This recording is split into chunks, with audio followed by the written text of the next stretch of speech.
once a week at one of 11 convenient locations. Programs range from business and human services to IT and RN to BSN and more. Call today, 855-OCU-GRAD, or on the web at enroll.ohiochristian.edu. 106.9 WZAA-LP, Jeffersonville. Welcome to WZA 106.9, campusnation.com. We are coming at you live from Damon's. This is the Wilmington Sports Show. Tonight we have Wilmington College Quakers head coach Brian Moore and defensive superstar David Henry. Yeah. Coach, it's nice to have you here. Thanks, nice. It's great to be back, man. So, coming off the loss this week, you guys went back to Heidelberg, place your, your college career kicked off. You've done things. What was it like going back to Heidelberg this week? It was different, man. It was a cold day. It was their homecoming. There's a lot of stuff going on, certainly, but it was different. It was weird. Just trying to find my place. It was weird being on the other sideline. It was weird being on the other side of the stretch lines. It was weird seeing a lot of my good friends, on the other side of the field. Just really, it took me a while to figure out how I was supposed to act. Am I supposed to go over there and give them a hug? Am I supposed to, catch up, ask how their family's doing, or am I supposed to, be doing my deal? So it took a while just to kind of get my bearings straight. But it was unique. It was really special. It was a great opportunity. I'm glad I got to go through it. Our kids played hard too, so that made it even better that I had something to be proud of, a product at the end of that as well. Now, going into the first quarter, and throughout the whole game, turnovers played an aspect of the game. I mean, How crucial was the turnovers there in the first half? No, they were everything. We got off to a slow start defensively and offensively. Then we got things kind of ramped up and got it going, got a couple of stops, got a score, and then kind of the turnovers kicked in. And, in Heidelberg's defense leads the conference in turnovers created, leads the conference in sacks, and we know that's what they did well. And it was, and they're a team that feeds off of momentum. And once we gave them that momentum, they were real tough to stop that momentum. I thought our guys did a great job of scrapping together a nice drive right before the half to send it in 17-7 and give ourselves some hope coming out in the second half.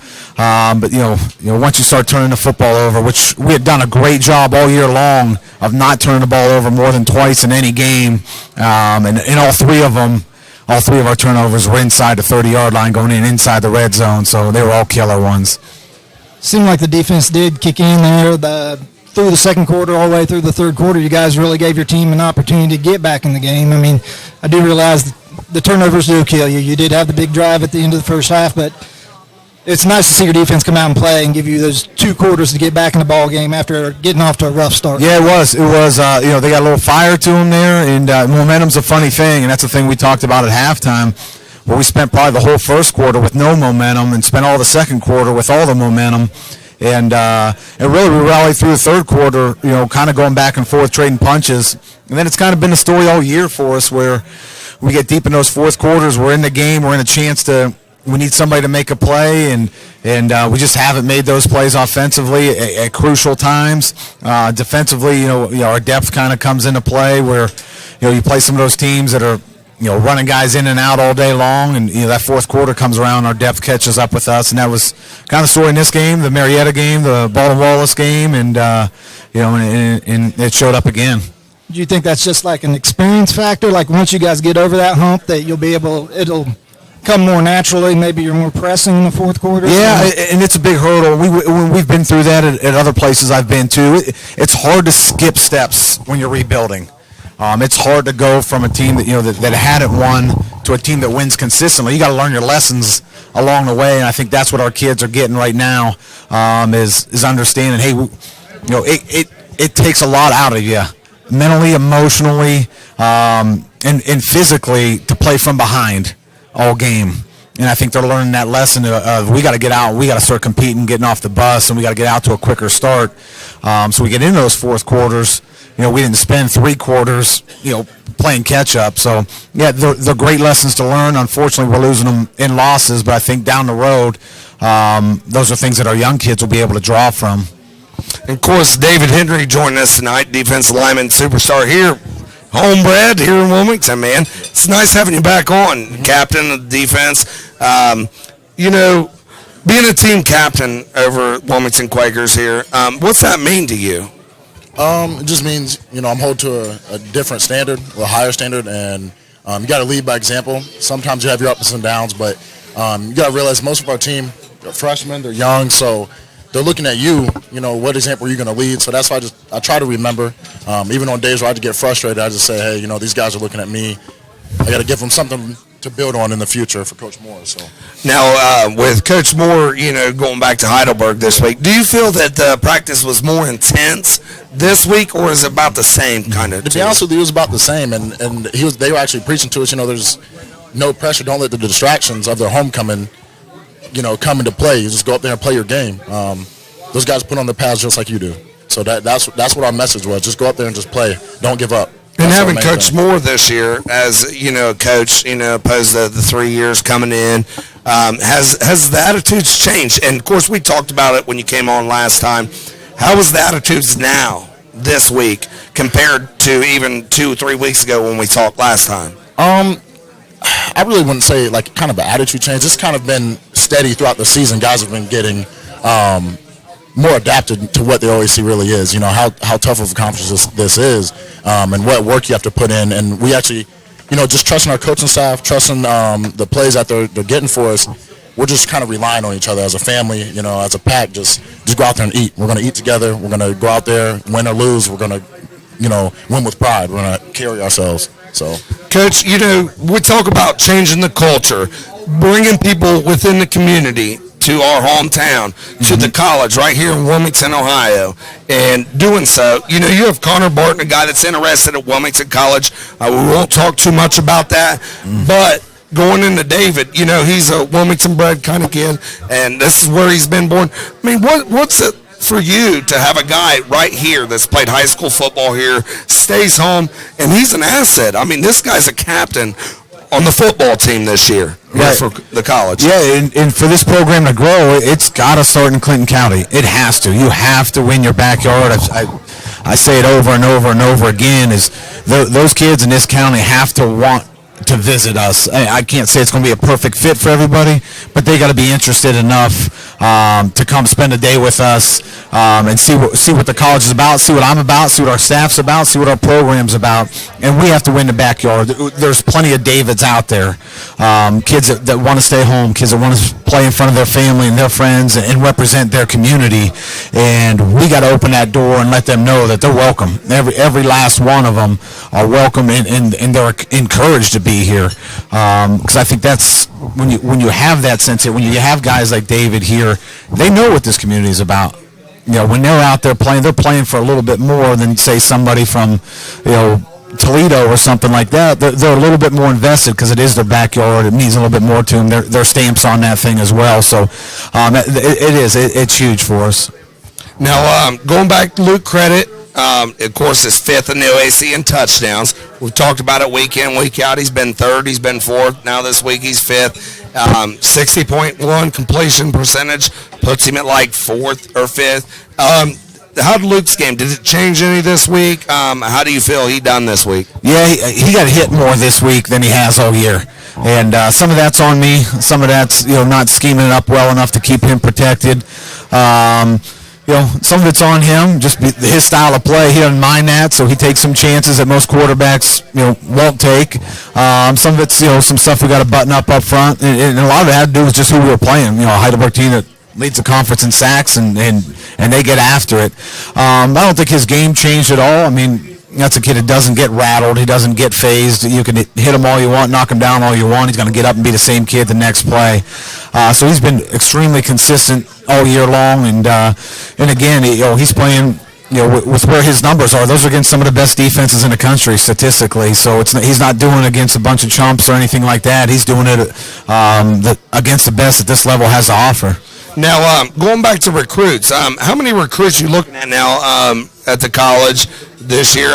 People coming in. I want to hear a little bit about. Tell us something about the recruits. Yeah, we're early in the process. Obviously, this is our first full recruiting class where we've been recruiting it'll be a 12-month cycle on this 2018 recruiting class. So we're in it pretty deep. We've had close to 200 kids, 2018 graduates, visit our school already through junior first look dates in the spring, through game visits. So we're probably looking to bring in another 200 here after our season ends, before National Signing Day here. But we'd like to have 400 kids through the door to take a look at this thing. And again, with it being our first recruiting class, I don't know what our earning potential is as far as a recruiting staff. So we're going to find out real quick. It has to be a big class. There's no doubt there's some positions we have to shore up depth-wise. In pretty much every position, depth-wise, we have to hit and address. So it's going to be, we need it to be a big class to we're going to lose 13 seniors. So our numbers aren't where they need to be anyway, so it has to be a big class. Well, Dave, I was wondering, what would you say to an incoming kid from here in Clinton County? What your experience at being at Wilmington College has been? What was it like to stay at home and play this close to home? To be honest with you, it's kind of like what you guys touched on earlier. It's kind of like a pride thing. You want to see your hometown, continue to build and continue to get better. You want your hometown to have something to get behind. So I kind of take pride in that. And also, coming to Wilmington, you're gonna get someone that actually cares about you. Doesn't look at you as a number. They're not gonna just, oh, you're just another person.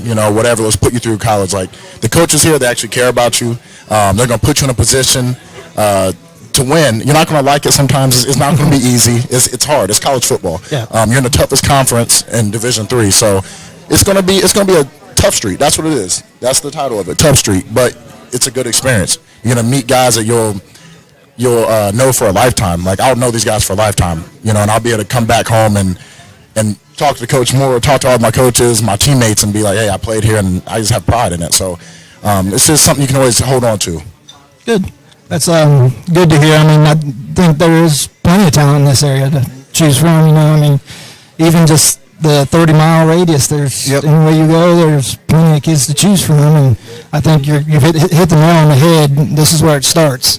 Right. You keep these kids here, don't let them get away from you, and then you got the parents come out, and parents bring their friends, their neighbors. Yes, sir. And then before you know, you got the whole community behind you. Right. Yep. It's a pretty easy formula. Now, David, I just wanted to ask you a little bit here. What do you plan to do? It's your senior year. You got a couple games left here at Wilmington College. What are you planning? What's your future? What's your major? What do you plan to do after school? Finishing up here. So right now I'm a sports management major. I have a coaching minor. I'm really looking at joining the Air Force as an officer. But say if I make a career out of that, retire, I really want to open my own gym. Like that's my dream. Just to open a gym, train athletes, everybody. And then eventually I want to open a foundation where I can kind of raise funds and help people who are battling certain diseases like cancer or certain ailments that they might not able to have the financial ability to do that. So I want to open something to kind of help them out, something they can get behind. That's my main goal. So you are a captain. Yeah. I mean, you want to be a captain. I mean, you just wasn't elected to be a captain. That's what you do. I mean, you want to be the captain of the cruise ship. I do this. This is what I'm going to do. I'm going to change something. Yeah. And that's the thing. When Coach Moore asks you to be a captain, you're elected to be that captain. Yeah. I mean, take us through that, Coach. With David saying, what he wants to do, the things he wants to do. You coming in, him saying, hey, I want to come back. I want to come back, and my coach is still going to be there. And I can come back, and I can help, and I can be a motivator. I could be somebody that set an example day one when he walked in. Take us through that. That means a lot. It means a lot to me, too, to hear from just sitting here right now. And I think that's what every coach wants, whether you're an assistant coach or you're a head coach.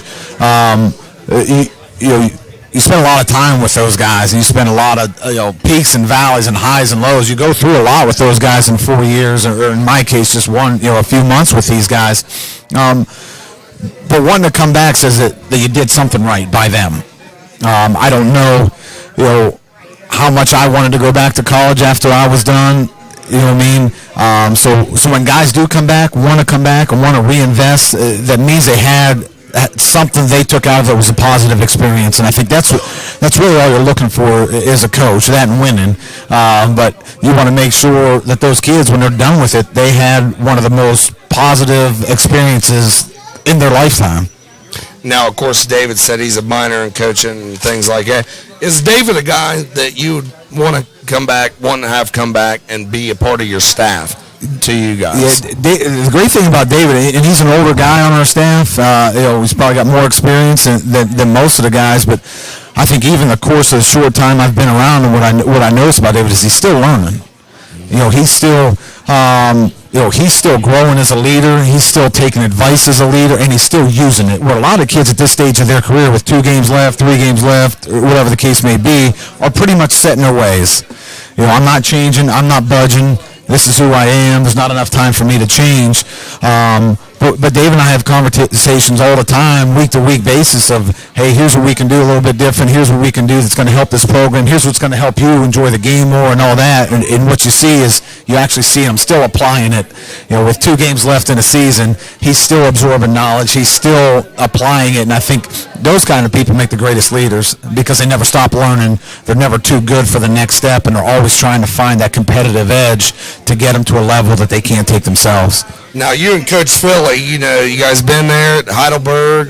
You guys battle together, coach together. You guys are ride or die. Yes, no doubt. And walk us through a little words you and Coach Philly talked about throughout the week. I just want to hear a little bit about it. Yeah, our typical week, we started, on a Sunday we have a full staff meeting, and then we usually break that up, start getting into breakdowns of the film and stuff. But Philly usually wanders back in, and then we usually talk about, I usually, get his idea of hey, here's what we're trying to run offensively against this scheme that we're seeing, and we bang those ideas back and forth against each other, and vice versa, of what hurts them, what hurts us. We talk a lot about the mental approach that we're going to attack this week with of what's our emphasis, which direction we go. And he's a great sounding board, and he has a lot of ideas on the top end with experiences at North Carolina Wesleyan that he brings to the table. And I think those are the biggest things. Usually we find time, him and I will find time, scratch out a half hour, we'll get away from it and go to lunch somewhere, grab a quick lunch, and then get back at that. Just the guts of the game plan, of the guts of the approach. Not so much X's and O's, but the guts of, hey, are we doing this right by our kids? Are we practicing right? Should we switch this up? Switch that up. So that's usually the biggest part of our day is at lunch, when we try to figure out and reassess both sides of the ball. Hey, maybe we should do this. Maybe we should do that. Fridays are a big lunch day. We go out to the Capricorn there and eat some big rods there. We got a big eating contest tomorrow. Really? Me and Coach Philly versus Coach Byrne and Coach Thomas. Big eating contest. Rods? Yeah. What are you guys? What's the eating Well, contest? me and Philly are ordering one of those family platters. So we each got to eat a big rod, a cheeseburger, and one of those buckets of fries they give you, and then Coach Thomas and Coach Byrne got to do the same. And whoever's done first wins. The loser's got to pay for the meal. So always competing, man. Always competing. Find a way to compete. But yeah, that's a little bit of our week, no doubt. Hey, David, going back to you real quick, you hear about, you coaches, they've all, they're real tight-knit. They're close with each other. Who on the team are you close with that you've really built a bond with over the years that you've been here, over this year? Who's some of the people that you've grown to? To be honest with you, I would say all the seniors, but the main one's probably Darren Milligan, because we tore our ACL the same time. We just kind of click. We're both kind of just goofy in the classroom, and we just have fun, man. We go back to the house, play Mario Kart, and just compete all the time. We'll compete, eating contests sometimes, and usually we eat lunch together every day, and we're just buds, man. So that's probably one of my best friends, but. And, going back to when Coach Moore was talking about, having his family there, that's like his family. That's football's family. I mean, you grow. I played the game of football. You figure those guys are going to be a part of your life the rest of your life. And mine are too. Guys from East Clinton there that I have on here, they're family. And the thing is, I think football brings us all together, and that's what we got to do. And what I like about you, Coach Moore, is you're trying to involve this community to make it all a family. You want them all to be in your corner and everybody be together, and that's what I like about you. What else can we do to draw these kids here? I mean, we have got to do something. Yeah, most of it falls in my lap, and we started last year when I first got here, but I got to take these kids that are doing in my program that are doing a great job, that are changing the culture, and I got to get them out. I got to get them into elementary schools. I got to get them into high schools, volunteering, get them into local business. I got to get the local businesses back, in front of our kids, hiring our kids, and getting them out. And I think that's how you grow a community. I think our coaching staff did a great job during the high school regular season of getting out to the games at East Clinton and Clinton Massey, and certainly Wilmington several times, and getting out to all those schools and being and having a presence and never stopping. And that's the biggest thing. There shouldn't be a lull in the attention that we're giving this community. So I was just curious, coming up on the end of your first year here, has there been something that's been more challenging than what you expected, more difficult than you really anticipated? No, and I think we talk about this quite a bit. I've been through it before, and it's actually, we're so far ahead of schedule from where we should be, and that's what I wasn't expecting. I wasn't expecting the buy-in as quickly as what we got. I mean, it was a fist fight at first in the offseason in the weight room and stuff like that, just getting guys to understand how we wanted things done, and it was different for everybody, and that's natural, that's normal. But once we got into camp, at least from the upperclassmen standpoint, there was a huge buy-in of the work ethic and how we're going to practice and all that kind of stuff. So everything as far as what my expectations were, I think these kids have exceeded them to this point. Now, we've still got 2 more weeks, and ask me again in 2 weeks. We'll see at that point. But up to this point, as far as, as a coach, it's taken over a program that's been struggling. I think the biggest thing you want first and foremost are your kids going to fight for you? Are your kids going to compete hard for you? Are they going to compete hard for each other? Are they going to compete hard for your college and your community, and not turn on each other? And I think we've got to that point where the kids, when that adversity comes and they can feel it, they understand, hey, this is where the culture change has to happen. This is where it stops. It doesn't go any farther here. All right, let's take it to another level. Let's keep competing. Let's not chase the scoreboard. Let's worry about us and turn it internally instead of pushing it towards who we play and what the score is and all that kind of stuff. Going off the college stuff, everything else, Coach Moore, I want to know, who is your favorite NFL football team? Oh, yeah. Hey, that's an easy one. I've been a Browns fan my whole life. Live or die with the Browns, man. Great transaction with Bengals and Browns. Yeah, you can't even do a trade right now. No doubt about it. But no, born and raised in Youngstown, Ohio, so being a Cleveland fan, it was either Cleveland or the Steelers. I'm right dead in the middle there, so my whole family's Browns fans, so that was an easy one to jump on. My guy was Bernie Kosar growing up, and grew up in Youngstown, went to Miami, and then... He's colorblind. Yeah, so he's been a great one, and so I got a 19 jersey hanging up in my house there, so yeah, big-time fan. David Henry, who is your NFL football team? Pittsburgh. Pittsburgh. Oh, man, that's a crucial one. Who's your favorite sports show host? Oh, man, I got so many. I was going to say Mo Eggert on 700, but no, I'll switch the answer. You wanted the layup. I ain't giving no layups here, man. No layups. You're my most recent favorite one. How's that? All right, I got you. So, Dave, going back there, graduating this year, going to thinking about being an officer in the Air Force. Mm-hmm. Big thing is, what's your choice? If you could have your weight room, have all your strength conditioning things, would you do that if you had an opportunity there, or go to the Air Force? Are you going to the Air Force for sure? I mean, I'd say probably like 85% sure right now. My brother did it, so I kind of want to follow in his footsteps, and I saw how it kind of affected his life. You're able to travel, meet new people, and then it's also you're doing something at a greater cause, and that's just what I want to do. I kind of enjoy that structure and kind of that crazy factor to it. Like people kind of look and say, "Oh man, that's kind of extreme," but I don't know. I kind of enjoy that kind of the unknown and the risk about it. So. It's awesome, Coach. Also, this week, give us a little update on the game this week. to hear that? Yeah, well, last home game for these seniors, we have Ohio Northern coming into town. Ohio Northern's head coach, Dean Paul, gave me my first ever coaching job at Thomas More about, 15 years ago or whatever it was. So him and I go way back. He's probably the greatest coaching mentor I have as far as opportunities and stuff like that. So we'll welcome him to our campus here. It's going to be a beautiful day, about 60 degrees, overcast, so it's going to be a nice day for week 9. But they bring in probably arguably one of the top 2 running backs in the conference, and that guy's been rolling. They got a real smooth quarterback, a nice receiver. So they bring some weapons in on the defensive side of the ball. They throw everything at you, everything but the kitchen sink, and they probably throw that thing too.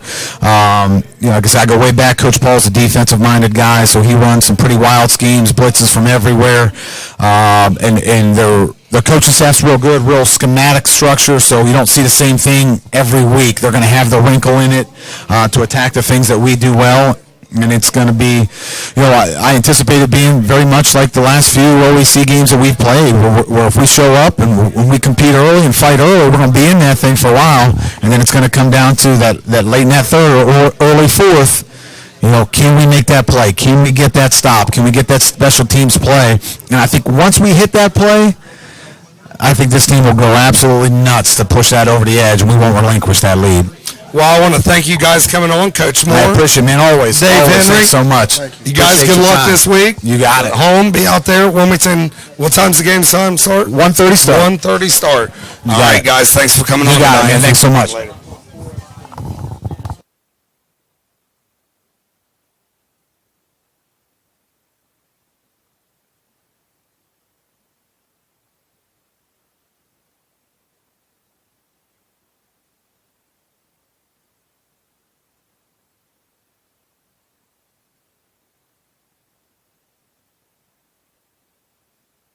Begin the next step of your life at Ohio Christian University, one of the nation's fastest growing nonprofit universities. Earn an accredited associate, bachelor, or master's degree entirely online, or attend class once a week at one of 11 convenient locations. Programs range from business and human services to IT and RN to BSN and more. Call today 855-OCU-GRAD or on the web at enroll.ohiochristian.edu.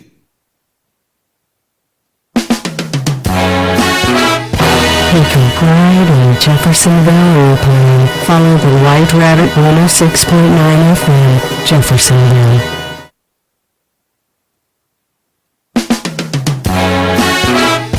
Take a ride on Jeffersonville Airplane.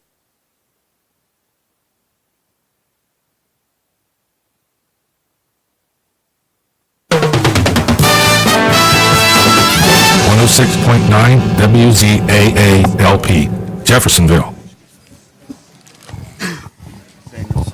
Welcome back to WZAA 106.9, campusnation.com. For the second half of the show, we have head coach Scott Killen, and joining him will be offensive coordinator Josh Wolf, and also junior running back DJ Ames and quarterback Mason McIntosh. It's nice having you guys on tonight. Thanks for having us. So, Wilmington's wrapping up the end of the year, 6-4, battled injuries of the year. I mean, how key was those injuries this year? What do you think? Well, I do, but listeners there too. Anytime when you look at it, you go back to the very first two-day. We lose Tony Merritt, on a non-contact injury towards ACL, leading returning receiver. Okay, then you got then Dylan and Brady, and also you can't forget Wes Lunsford. All those guys are starters and they're keys, and been there all summer.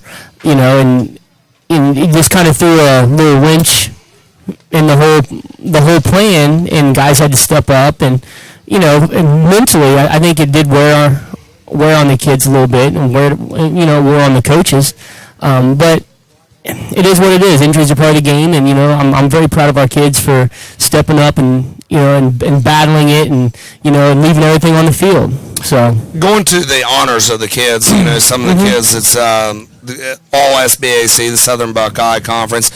Give us some of the kids that's received the honors this year. Well, first team we had DJ Ames, who I think was right up there, the top back in in the conference for what he did. I mean, he's gonna have a great senior year, and then you got DJ, Connor, and Kyler Reed had the first team for us. Very proud of those guys. Second team, we had Derek Davis, Garrett Hickey, and Mason McIntosh, a.k.a. Dish. And then honorable mention, we had Brady Henry and Brett Bell. So. And, going back and to this year, Mason was a guy this year that stepped in that role and filled the quarterback role and done a nice job. I mean, when he's sitting there practicing, wide receiver, different positions, he's not thinking he's a quarterback this year. You got number 1, number 2, and then he stepped in and he played a great job as a quarterback this year. He done a great job. One of the best I could ever say is a third-string quarterback. I mean, you ain't getting no better. Yeah, it's one of those things, you don't go into a season or a game for that matter planning you're going to lose your number 1 and number 2, and then hey Mason, guess what? Start taking snaps, buddy.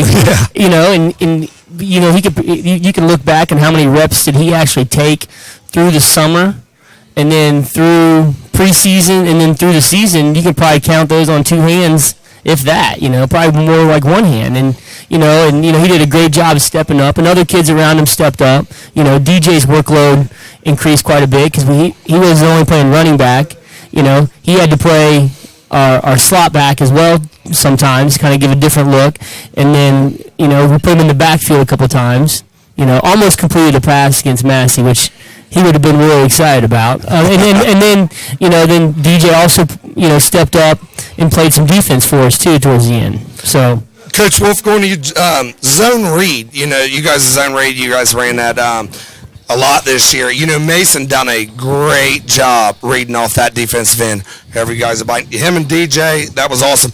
What was it like coming back saying, you know what, hey, I'm going to pick up pieces, let's go, we're rolling on. What was it like being an offense coordinator sitting there and saying, you know what, hey, this is what I got to do? Is it on? Okay. It is what it is. I mean, I think we were in New Richmond when Brady got hurt, and then Dylan got hurt maybe 5 minutes later. So we had Dylan at quarterback, and then I was like, okay, maybe I still want to be able to do some things with Dylan, putting him around, so let's get Dish some snaps. And don't forget, DJ got banged up in the second play of the game. Yeah, that's true, too. So in the back of my mind, I always knew that Mason was our emergency guy. He played all last year at JV quarterback, so I know he's had reps there, live game action, at least playing quarterback. But I guess I never thought I would get to the number 3 guy in a matter of 1 quarter, I guess, really. So I couldn't be more proud of Mason. I mean, I knew he could do it. It took us a little bit to get the reads down because he hadn't done it in so long since as a sophomore. Kind of took us a week or two to we really repped that a lot. Even we had packages where DJ was playing quarterback.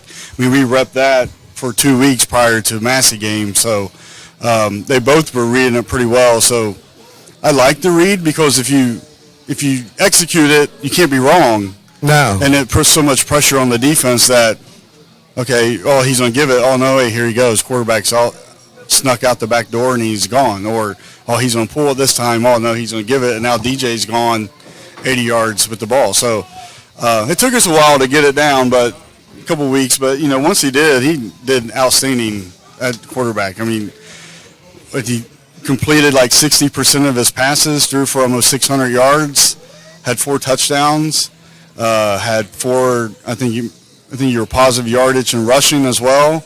So, yeah, for the situation probably of all of our kids, the situation that Mason went into where, okay, I'm my starting receiver now, all of a sudden I got to be our starting quarterback. I mean, he handled it like I would expect him to, with class and like, give me the ball, coach. And he's fun to coach. He's a coachable kid, which credits his parents for sure. But I mean, I knew we'd be fine. It's just a matter of getting those reps. Probably more of his mother's side. Get the timing back down from where he was as a sophomore. So, Coach Killen, as a coach, coaching staff, how are you guys going to prepare for next season? Getting in the off season, doing work, and I know you guys put in a lot of work too. Yeah, well, I don't know. Looking at it, it's still kind of like scratching my head on the whole how it all happened. So I know myself. the past what's it been like 4 days or 6 days, I've been doing a lot of reflection. What could we do different? What do we need to do? I've been talking to the seniors already, and I talked to these guys. The workouts are going to be different. We have to raise the level. In order to go where we've never been, we have to be willing to do what we've never done. And that's kind of my mentality going into it. Been doing a lot of research, injury prevention stuff, because of the ACLs. Last year at this time, I was looking at how can we reduce concussions. I'm sitting here very proud to say that, we had 1 concussion this year. And you look at that, where we were, that's huge. Now, I'd be all right with a sprained ankle, but all our injuries were like, were straight up severe. And so is there a way we can prevent that? I've been in medical journals and taught, just kind of reading, been on webinars. Yeah, I do read, Coach Wolf. Yeah. And What that looks like. it's a PDF online. Just trying to get where, just trying to make sure that I prepare the kids the best they can, and then also the thing is, I'm gonna really focus on how do we develop better leaders, better teammates, better coaches, all that stuff. And it's not just, I'm not looking at certain kids. I'm looking at the whole program overall. We need to improve in that aspect, just being better leaders, better communicators, better teammates, better coaches, so that's kind of where I'm at. And I have a notepad full of stuff right now. Man, you went forever there, man. I'm sorry. I had like 3 questions I was going to ask you. And I totally Let's forgot. go. All right, so as far as these guys going, you got thrust into that situation where they had to be in the forefront. Mm-hmm. They had to become leaders right away. How beneficial is that going to be moving forward to next year? When you sit here and you look, and I hope so. I told someone the other night that everything happens for a reason. Okay, so what that reason is, I think all of us, the fan base, the kids, the coaches, we don't know what that is. But I do know this: we got a roster full of fighters. Kids are going to strap it up and fight. Hopefully, we have experience in handling the most severe adverse situations possible. When you look at everything we've dealt with throughout the entire year, from the injuries to death to the mental aspect of the game, these kids have been through it. And so hopefully that will carry over, and we're mentally stronger, mentally able to bounce back quicker, and and the physical experience of getting kids on the field and getting them those reps they wouldn't have got if those situations didn't happen. So I'm definitely looking forward to this group. So as far as the off season, what do you have? You have anything in store? I know other than their athletic part of the game. I know you're big on teaching these guys camaraderie, being better citizens, better young men. Yeah, we're going to volunteer right now. I'm looking at getting some stuff set up through the holidays and doing some stuff. Going caroling. I talked to the boys about tonight. That'll be epic. Christmas caroling. That's right. Can you imagine? Why not, man? Put on the awesome. Santa's hat. Let's go. Just different things like that. And the biggest thing is I want there to be a sense of brotherhood, a sense of team unity, and I also want them to compete in the off season. If they're not in a sport, I'm going to find a way to compete. Whether we go to the bowling alley, whether we go down the roller haven, something. We're going to compete. And I think that's going to build the camaraderie and kind of get us on track where I want us to go. Do a little roller derby. Yes, that's what I'm talking about. So going to DJ here, I wanted and Mason here. This year, you guys stepping in, you're juniors, did a great job this year. DJ, I think you went over 1,600 yards total purpose yards, over 1,200 rushing yards. Done a great job, one of the best backs in the league. What was it like, though, losing, Brady and Dylan? Did you feel like there was more pressure on your shoulders? The first 2 weeks I did, and then halftime of the Batavia game, Coach Wolf and Coach Killen said just to be you, let the rest of the team do their part, and it'll be good. And then from there, it kind of settled down and became a lot easier. And Mason, going to you, buddy. You've done a great job. Like I said, we was sitting there talking about, you coming in, not having much reps, things like that. And you're very poised at quarterback. I mean, you've done a great job. What was it like when they said, hey, listen, man, you're going in. It's time to roll? I was always told, next man up, be ready. You're always the emergency guy. So when Coach Massey or Coach Stuckey came over, Coach Stuckey came over and was like, hey, strap it up. You're going in at quarterback. It was like, all right, do my job, do whatever I can to get the team a win and get the playmakers the ball.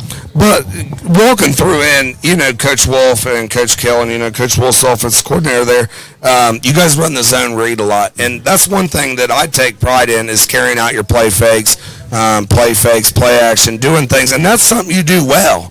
And I watch you do it. I mean, there's half the time people's like, go DJ, and then all of a sudden you take off and run with the ball. I mean, what do you do, this year? What have you done differently? I mean, in them situations? Well, back in youth ball, I always played quarterback, and Dad was the head coach, and he was always harping on me, carry out your fakes. There's always, the next play is a setup. The first play is a setup, the next play is the run.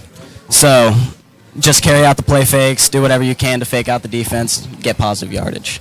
Now, what was it like with you, DJ, this year, coming in from dialing, and also, having Brady? Was it different? The play fakes, the things that, that you went through, was it different, with Mason than it was with Brady?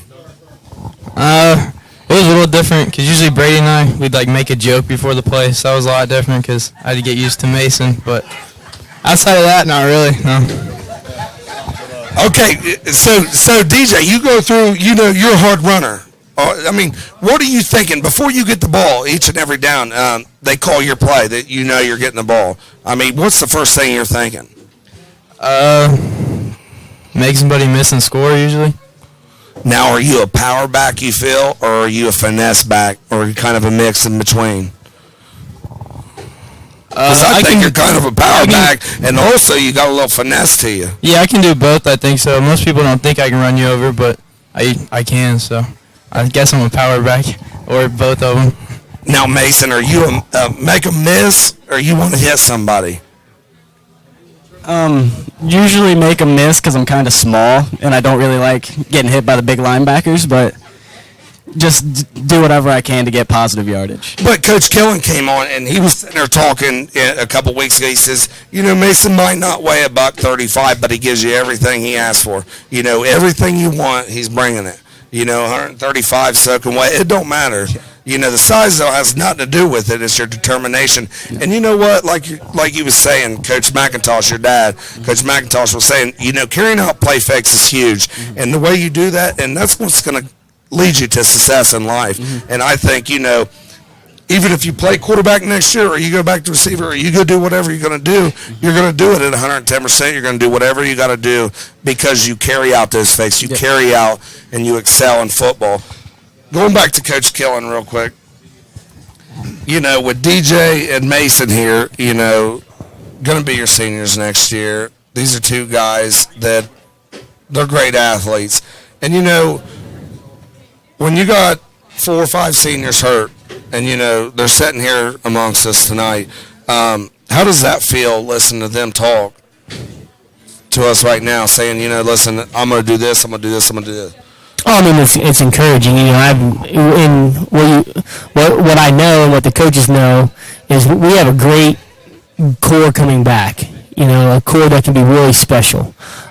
So we got to make sure we do everything in our power to give them the tools to build their toolbox in order to make that a reality. And hearing these guys talk and, having my meetings with them already that I've had and the meetings I'm going to have with them and the leadership stuff that's down the road for them, it's encouraging, but still, you look at what they learn, and you hope that they can take something from each class they've been with in the past and take something positive and build from it, and then add their own little twist to what it means to be a senior here at Wilmington High School. And you go, Coach Wolf, you guys both, you and Coach Scott Killen, we was talking about it with Coach Moore earlier about building a unity, and you guys are close. You guys grew up together, you're best friends. You guys worked hard together. And the thing is, you guys are showing that to these kids. And I think that's important for family to stick together. Maybe you don't, but I don't know. But I think it's very important for that. Oh, it is, and the best thing we can do, is model it, and that's one of my reflections that I've been going through is like, have we modeled everything we're asking the kids to do? When it comes to the friendship part, I think so. I mean, they've seen us mad at each other. They've seen us laugh at each other. They've, the one thing I think is funny is they see us hug before every game. Right before he goes to the box, we always give each other a nice little hug. So that part's there, and but I don't know. You just hope they take something from it and they build on and they add a little twist to it. Guys, I wanted to ask you if you had like a outgoing senior that particularly showed you that leadership role, who you're going to try to play like next year or lead by example the way they did for you. Probably Sloan Marsh, because every time he was on the field, he gave everything he had. And knew it was his last year. He wanted to go out there and set an example for his own class and for the kids coming up. Franz Shariska, I'd say. He did the same thing as Sloan. He led by example, did everything he could to get the win every single week. You guys ready to step into that role? Have the guys getting in the weight room now? Yes, sir. Of course. That's good. And see, say just like yes sir, he says yes sir. You guys got them trained where you know what, man, they're great, respectable gentlemen, and that's probably more their parents. I know it's J.D. McIntosh's son and DJ Ames. He's like, yes sir. J.D.'s boy says yes sir. That's why Coach Dad's staring at him. Yeah, right now. that's.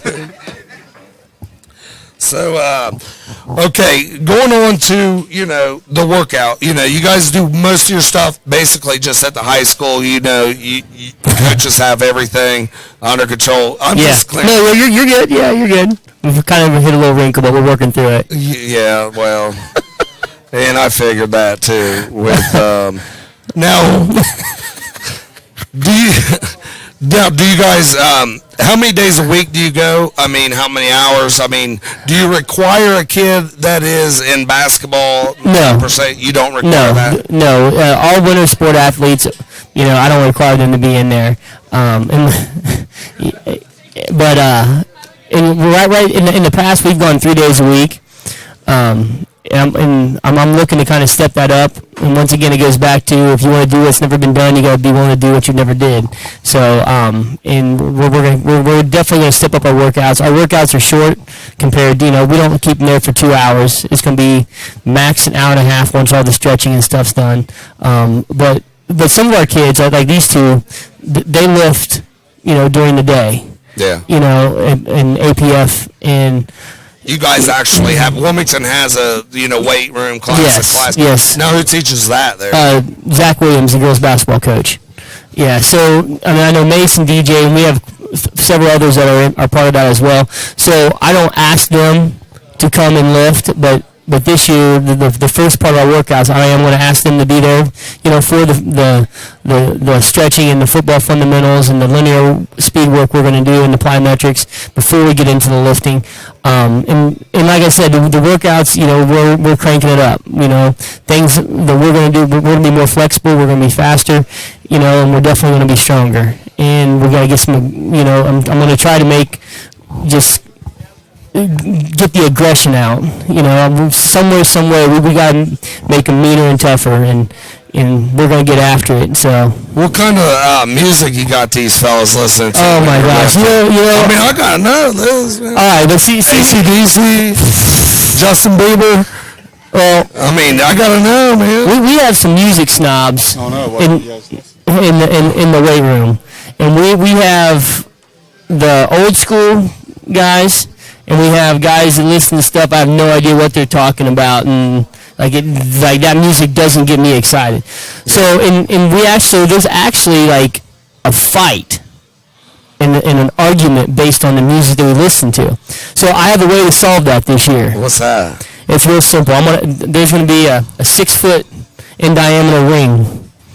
Anybody wants to argue? All right, we're going to have a sumo fight. Oh, that'd be great. Great. I know. Wonderful. Yeah, and so the winner gets it. If you lose, shut up. You're going to listen to Justin Bieber. Best sumo. Biggest sumo guy ever. Hey, he's quick. Yeah. All you got to do is get him out of the ring. Yeah. So if he's going against, say, Alex Flanagan, and Alex goes at him, we're listening to Elvis. That's what we're going to rock on something. So yeah, so that's kind of my plan. So they want to argue about the music. All right, we're going to sumo wrestle for it. That's awesome. And, you know, Coach Wolf, going in, and I wanted to ask you real quick about the offense. You know, I love the offense you run. I mean, it's great. You guys do great. You perfected it. I mean, of course, the injuries that you battle with. I don't know if we perfected it, but we're getting there. It looked good, man. But the thing is, you gotta have the juice there to keep rolling. But you guys did a great job this year, and especially, you know, going through this year with injuries and things. What are some of the things over this upcoming season? The clinics that you guys might go to, things that you guys go to. I think the biggest thing that we need to worry about is us, really. We just try to make the main thing really. Clinic-wise, we go to a lot of different clinics. We'll tweak things. If you look back to 4 years ago compared to this year, it's pretty much the same offense, except for maybe a couple plays here or there. But passing game's the same, run game's the same, which I think has helped with building consistency over the last 4 years. And if you look at our stats, I'm not a huge stat guy, but you know, our stats have increased every year as well. Our rushing stats really have. I mean, we went from 1,600 yards in 2014 to almost 2,400 yards this year rushing. Last year we were at 2,200 yards rushing. So we'll just continue to tweak what we have, see what we have coming back. Obviously, we know what we have coming back. Maybe if there's some other different things that we can incorporate with the personnel we have coming back that would fit our scheme. I mean, our run game is about as simple as you can get. We have, 2 run plays, I think, and really the blocking schemes are pretty much the same. Either you step right or you step left. So we don't do a lot of man blocking or ISO blocking where you have a man and you got to wrap around or do anything like that. It's straight zone. But I'm looking forward to it. I mean, a lot of talent coming back. If we can get Brady healthy coming back. If not, we'll have Dish rolling. Looking forward to some of them freshmen that are coming up that are going to be sophomores. I feel like there's a couple of athletic kids in that group that we can add to the mix offensively. And defensively. Yeah. Well, we're talking about offense. Offense, I'm just saying. Defense coordinator. So, yeah, excited. There's a lot of possibility, but again, it goes back to, you know, fine-tuning those details, finding a leader on offense. We have a lot of good guys who lead by example. We don't have that rah-rah guy. Like, we don't have that guy that guy. When something goes wrong, yeah, everyone will lead by example, but they're not going to grab somebody and get them out of the funk. You know, there's times when you need to grab a kid by a teammate, a player. You know, I would love to see Dish grab DJ by the face mask once and tell him, look, get your head out of your butt. Let's go. You know what I mean? Like, those are kind of the things that just an example. That we're kind of missing. We get it going, that we're lacking, I think, to get us over the hump and get us to the next level. I think that's where we are as a. Now, Coach Killen, I was going to ask, is there any kids in that school that you're like, man, listen, man, I'm getting these guys out? I mean, how are you going to go out and say, listen, man, I want you to be a part of this? Some kids, you know, they fall off when girls are involved. They got parties involved. They've got different sports, glee clubs. I mean, it's hard because people get unfocused on, you know, football, anything. Girls are the devil. They are. And the thing is, a lot of football players fall off the map. Yeah. So you have some guys in the school that you're like, listen, they've got to play. Yeah, and you know, and really, here's my thing. If I see him in the hallway, I'll say something. I'm not going to go out and beg a kid to play, you know. That's what these guys are for. they're the best recruitment tools we have. Is getting a hold of a buddy or getting a hold of a kid that's in the hallway, a new kid. Let's get them out. And there are some kids that I wish I could get them out, but sometimes they get burned out. When you look at it now, there's a statistic out there. The average football player plays 5 years. And linemen are less than skill players.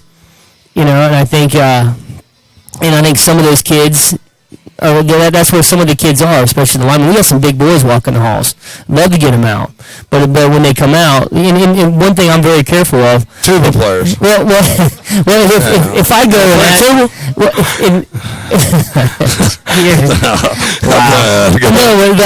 and when I go and ask kids, hey, won't you come out and be part of this? And if they don't end up liking it, and then they quit halfway through, or they use the "will you promise me" line. I didn't promise anybody anything. You can ask any kid. I don't care who you are, what you've done. I don't promise a position. I don't care who your parents are, who they aren't. You're going to earn every single thing. And a lot of times in the past, I've had kids say, "Will you promise?" No, I didn't. Go back and so it does work. Yeah, I mean, you got to earn everything you get, and that's kind of what I'm kind of standoffish. If they come to me and say, "Hey, you need to talk to this kid," I'll go and talk to him. But I'm not going to seek a kid out. And I've already had a couple kids that text me actually today and said, "Hey, I'm going to be out next year." So I'm like, "Oh, great. Love to have you." And I know what you mean. Once you grab a hold of them, it's up to them. They want to go work. They want to go play the flute. They want to go do what they got to do. Because when you look at the work, the work that we put in, it's no joke. And a lot of people are like, "Well, it's too much time." Well, all we ask for is about an hour and a half, 2 hours, 3 days a week in the summer. And then once July gets, they'll pick up a little bit. 'Cause we got 7-on-7s and camp days, and then August 1st come, it's on. So, but you only play high school football for 4 years. Either you're going to embrace it and you're going to enjoy it and you're going to get the most out of it because you're with your teammates. You want something more, or you're not going to like it. And really the ones don't like it bring bad energy. And end up being an issue. Well, I want to thank you all for coming on tonight. It's been a pleasure. You guys keep working hard this off season. Get all the kids out. You guys can make it happen. Like I said, these next couple years, make your senior year the great. This is going to be the best one. Get all your friends out. Do whatever you got to do. It don't matter. You guys are the leaders now. Take over. You guys got great coaching. You guys will be great. Thank you for tuning in to WZA 106.9. This is Chad McAllister, Chris Wisecup. Also, I'd like to shout out to JD McIntosh. That's my dude. Thank you for tuning in. Good night.